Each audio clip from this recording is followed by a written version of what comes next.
Symphonies, piano sonatas, string and chamber. What does classical music legend Ludwig van Beethoven have to do with our times and African music? As influential as the maestro was, African musicians are taking his compositions and creating new sounds that completely reimagine what we think classical music can be. For most, this is unthinkable. But what does impossible even mean in today's world? Let's dive right in. I am Cassie Kinoshi. Welcome to Beethoven Meets Afrobeats.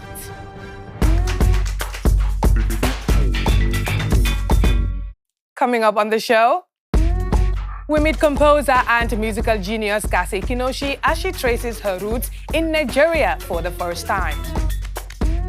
Next, Afrobeat meets classical music in an unprecedented collaboration between Lagos and Bonn, Germany. And we catch up with professionally trained traditional drummers based in Benin Republic.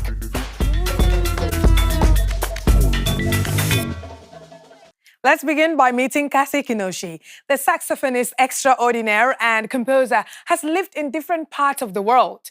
But one place she has yet to visit is her father's homeland, Nigeria. The Beethoven Campus project may have just presented the perfect opportunity for this Berlin and London-based band leader after commissioning her to compose a world-class piece for this year's concert.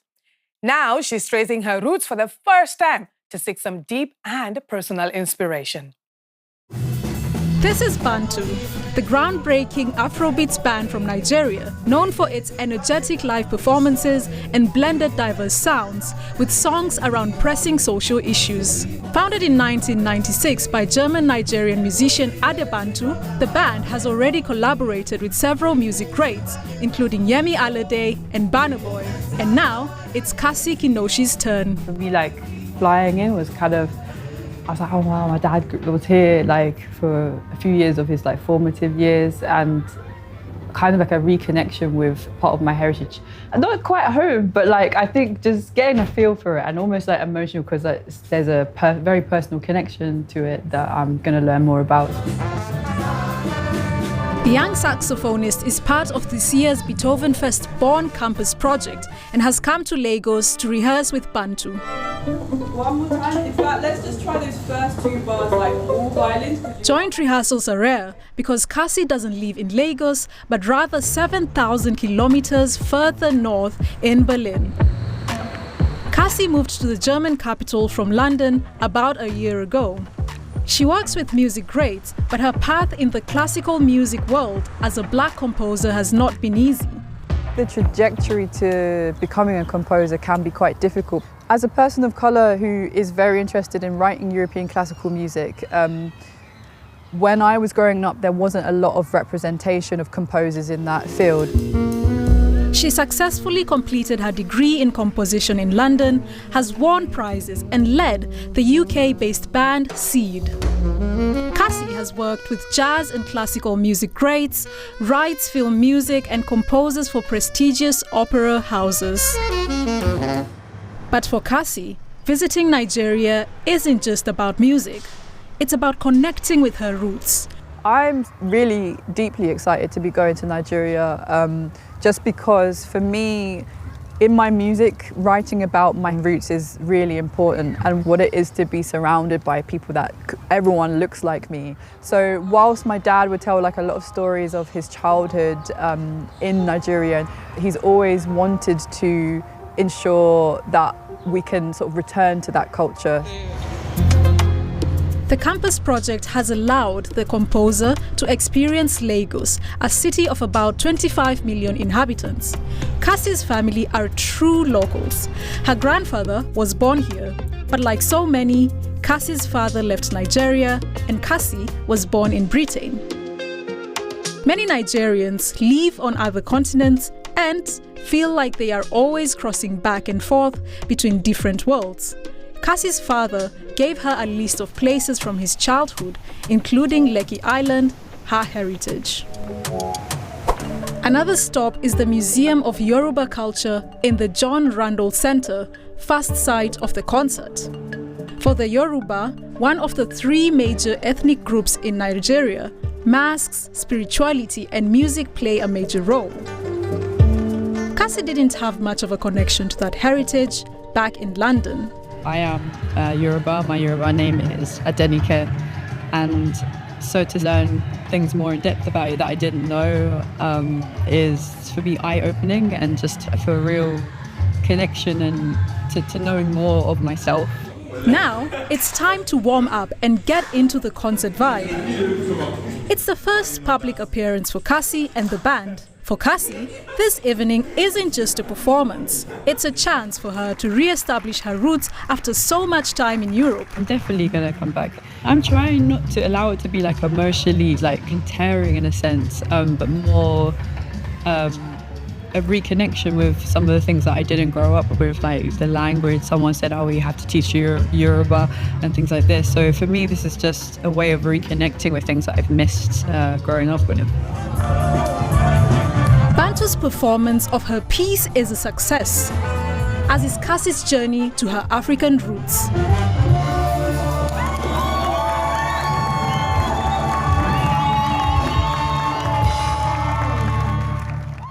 Well, I spoke to Cassie on stage and she confessed that she felt a deep connection to her roots, especially after discovering the meaning behind the bounties of the river and the talking drum. That's right, because I had the pleasure of hosting this year's Beethoven Campus 2025 concert.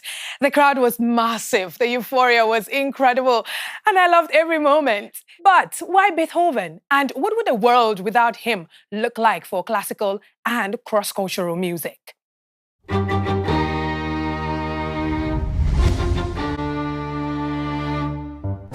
200 years ago, Ludwig van Beethoven was already recognized as a musical genius. If he were alive today, he no doubt would have been ecstatic at how music he developed has been reinterpreted across the world. Today, many African orchestras and composers remain inspired by Beethoven's works.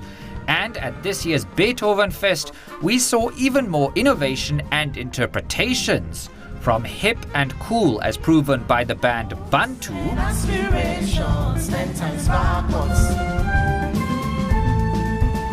to traditional classics with an added African twist.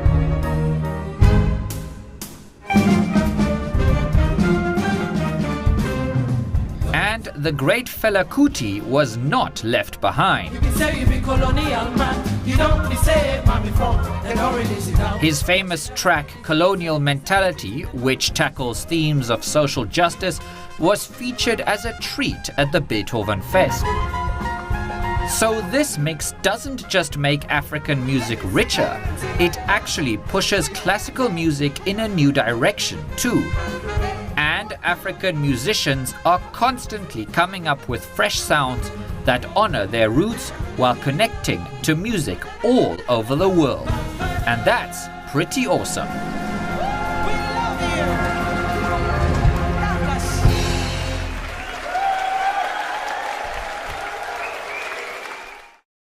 Now you know, classical music is often believed to be for the older generation, but people tend to forget that classical music was pop music and big entertainment at the time of composition.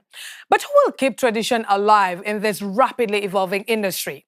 Let's look at the full story of how Campus 25 brought together the most talented young classical musicians from Nigeria and Germany with the Afrobeat band Bantu, for an eclectic celebration of music inspired by the work of Beethoven. Final touches before the big concert in Bonn. Young musicians from Nigeria and Germany, plus the Bantu Band and the National Youth Orchestra, all part of the campus project at Beethoven Fest. Nerves kicking in? Nervous? Maybe a 3 out of 10, but that will change once I'm on stage. I don't really tensed. Just I don't know what to expect from the crowd. I am so excited. And then it's showtime. Afrobeats protest songs meld with classical strings and brass. Plus Beethoven's Egmont, a wild mix.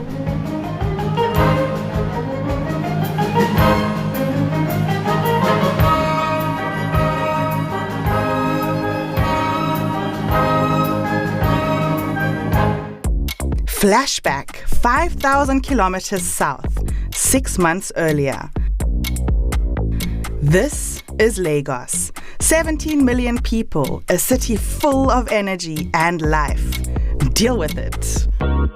6 musicians from Germany meet 6 from Nigeria.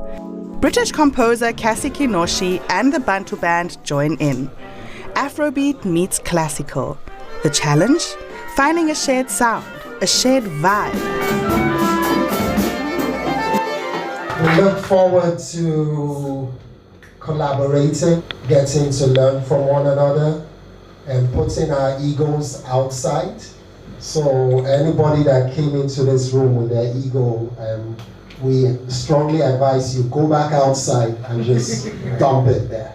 My name is Ade Bantu. I'm a musician, singer, songwriter, and member of the 13-piece Bantu Ensemble. To kick things off, 10 Times Backwards by Bantu, a song about broken dreams and harsh realities in Nigeria. Later, they'll rehearse Beethoven. Also on the program, a brand new piece by Cassie Kinoshi, written just for Beethoven Fest. One more time. In fact, let's just try those first 2 bars like all violins, because you are together. This has been the saxophonist and composer's first encounter with her Nigerian roots. I was like, oh wow, my dad was here for a few years of his formative years, and kind of a reconnection with part of my heritage. 12 musicians, 12 stories. Mary from Lagos, Louis from Lübeck, Germany. I'm Mary from Lagos. Ich bin Louis. I'm Louis, I'm 20 years old and I study the clarinet in Lübeck. Klarinette. In Europa weiß man ja generell nicht so viel über Afrika. Generally, one doesn't know much about Africa. Well, at least I have not been to Africa before. So this is a huge chance to learn something new and connect. Neues kennenzulernen, neue Menschen aus anderen Kulturen. Mary studied at the Muson School of Music, Nigeria's top classical conservatoire. She started playing in church during her childhood. Now she's a violinist.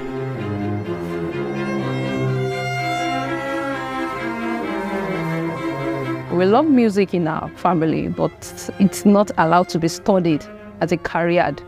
I stick to my music. It wasn't really easy, but now it's easy and it's accepted. First day of rehearsals, the group starts to click. The young people are extremely talented. I mean, this is the cream of the crop. It is a dream come true indeed.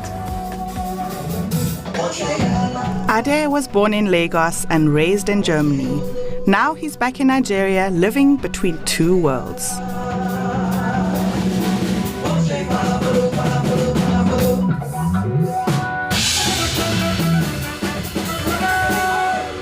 First hurdle cleared. The team chills at Victoria Island Beach. The campus project has been bringing young musicians together for over 20 years. But this is the program's first encounter with the African giant, Nigeria. Lagos, a city where wealth and daily hustle meet. Every day, thousands chase their dreams here. Es ist einfach total überwältigend. Ich war noch nie in Lagos so is overwhelming, chaotic, but people are friendly and very welcoming. It's a total sensory overload. Aber natürlich ist es totale Reizüberflutung. I have a love-hate relationship with Lagos. I'm really fascinated by Lagos because there's something about it that you can't quite hold, you know. It just keeps reshaping itself.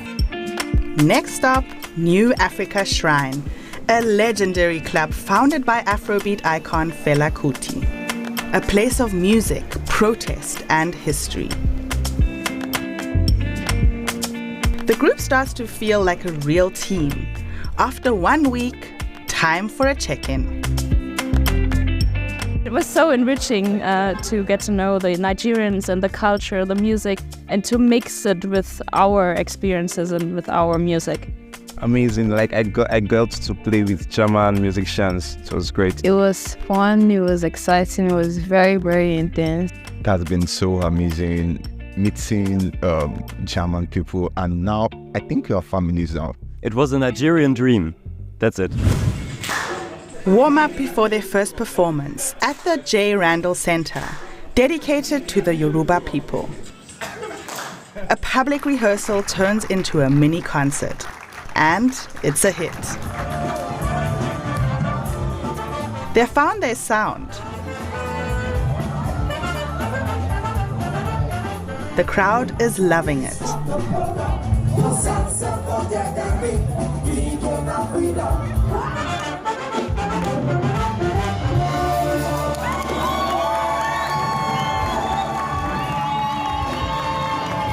Time to say goodbye until the big concert in Bonn.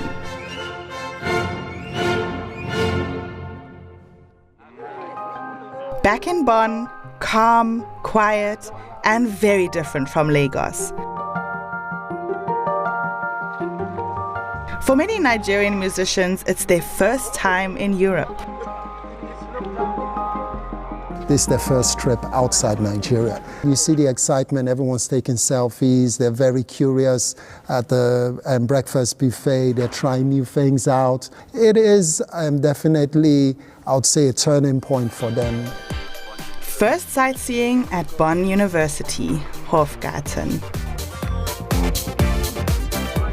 Then the Beethoven Monument, perfect for photos.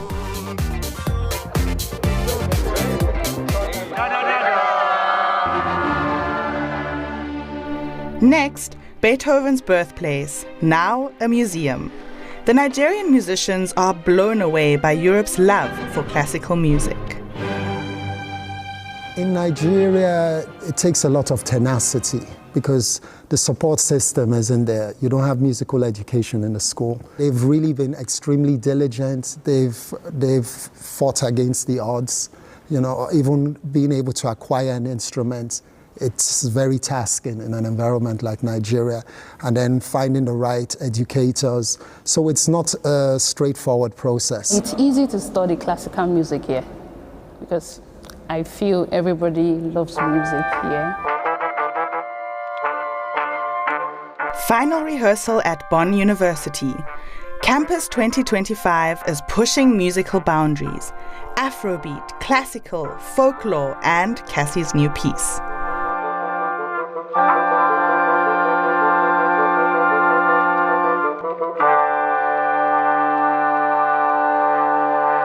Everyone came prepared, everyone had done their homework, so it was just fusing the ideas together. And the beautiful thing is that we felt safe and we felt seen and heard. There's a lot of respect there, mutual respect.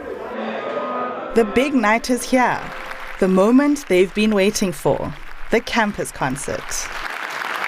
Get them into the Afrobeats again with colonial mentality. Okay, let's do it. The Bonn crowd is loving it. Serious music with a playful twist.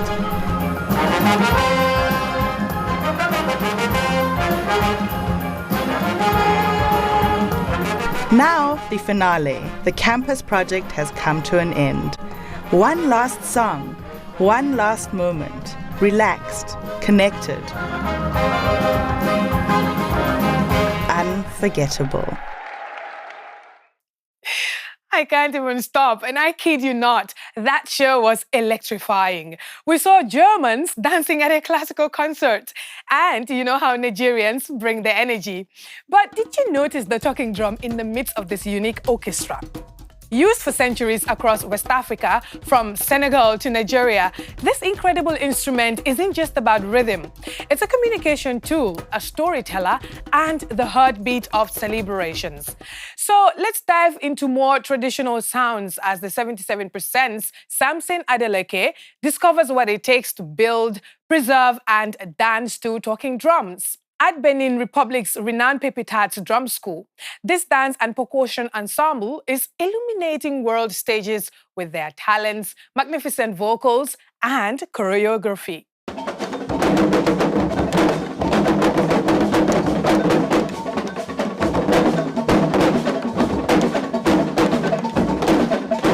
Ladies and gentlemen, kick off those high hips because we are about to embrace the African dance. Today today I've got two incredible hustlers. One is a percussionist. My name is Unga Cecile. I'm a member of Pepitat. I'm a percussionist and dancer. And the other is a drum maker. My name is Ahuan Vueke Isaac. I make drums. This is my hustle. In Africa, we say you can't dance without a drum. So I asked Ceci to take me to a famous drum maker in Benin Republic.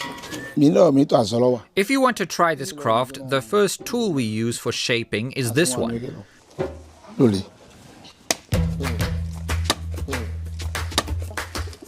call it Hanvi Achue. The second tool is called Akun. No matter what type of drum you are making, you will need this tool to make holes in the wood.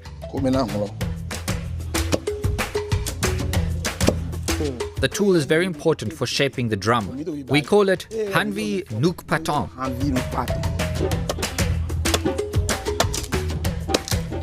Guys, it's so unfortunate I cannot try this out. How I wish I can do it, but according to their tradition, a stranger is not allowed to use all these tools. Sam, this is what we use to scratch the drum's body. We don't use sandpaper. No matter what kind of drum it is, we use this to clean its body.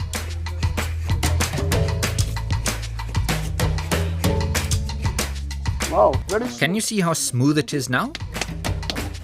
After putting on the leather, we place the drum back in the sun. We soak the leather in water to make it soft. Once it's soft, we attach it to the drum and we put it back in the sun to dry.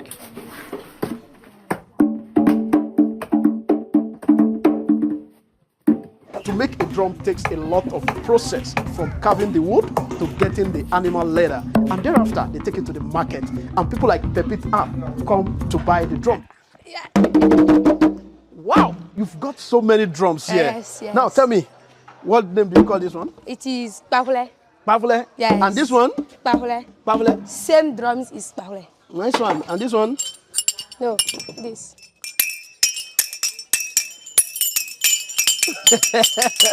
Wow. Now tell me, what does it take to be a percussionist?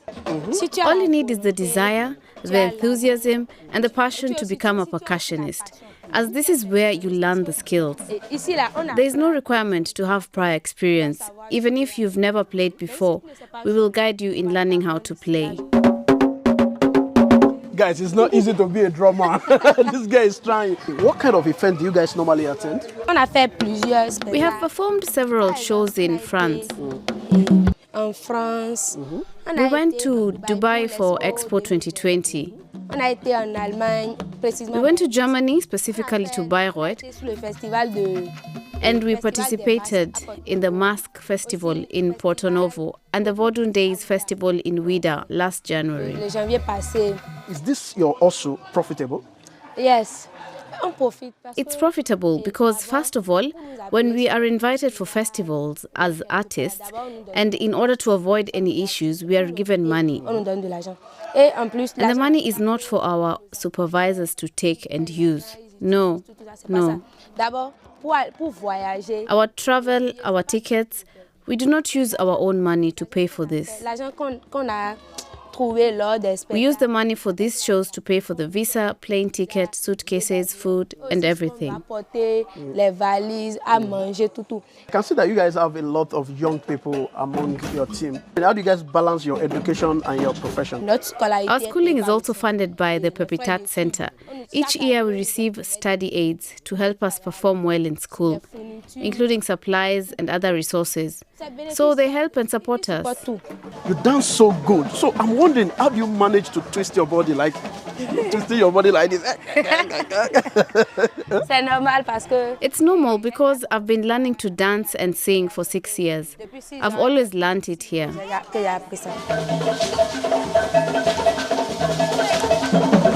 Wow. So guys, as the great African proverb says, when the drum beats, the art dances. And when the art dances, the spirit is free. Keep watching DW, the 77%. From Cassie Kinoshi tracing her Nigerian roots to the electrifying Beethoven Fest fusion and ancient talking drums in Benin Republic, we've seen that music knows no borders. The classical music from tomorrow surely will be more African than in the past. Follow us on all our social media channels on DW the 77%. I am Fati Eli Kamuloshi. Thank you for this musical journey, and I'll see you again some other time.